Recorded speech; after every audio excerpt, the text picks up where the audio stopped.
हाल ही में भारतीय बाजारों में एक बड़ा मामला सामने आया जिसे हम हिंडनबर्ग केस के नाम से जानते हैं। इस मामले ने गौतम अडानी और उनकी समूह कंपनियों को केंद्र में लाकर खड़ा कर दिया।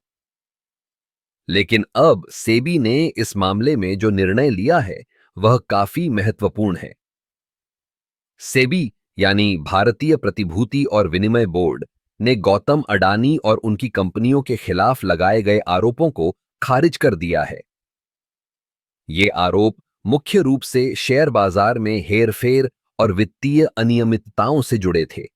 सेबी ने अपनी जांच में पाया कि अडानी समूह ने सभी नियमों का पालन किया है और उनके खिलाफ कोई ठोस सबूत नहीं मिले।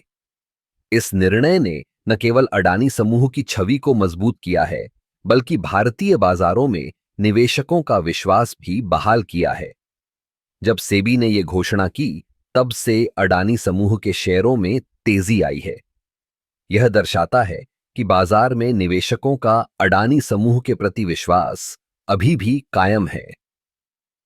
अब अगर हम इस मामले के पीछे की कहानी पर नजर डालें, तो हमें समझ में आता है कि यह सिर्फ एक कंपनी का मामला नहीं है, बल्कि यह भारतीय अर्थव्यवस्था की स्थिरता और विकास का भी सवाल है।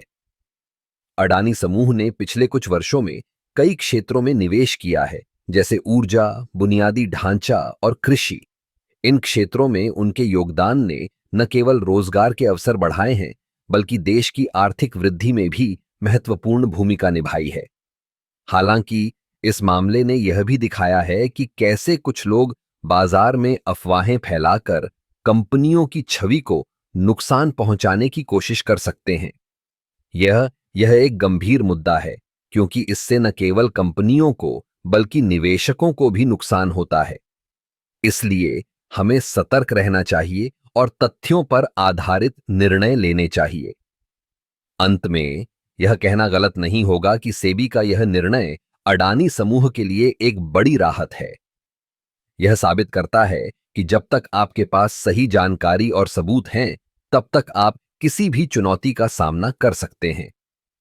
अब अडानी समूह के लिए यह एक नया अध्याय शुरू करने का समय है और हमें देखना होगा कि वे आगे किस दिशा में बढ़ते हैं। इस मामले ने हमें यह सिखाया है कि बाजार में स्थिरता और विश्वास बनाए रखना कितना महत्वपूर्ण है। हमें उम्मीद है कि भविष्य में ऐसी घटनाएं कम होंगी और भारतीय बाजार और मजबूत होंगे।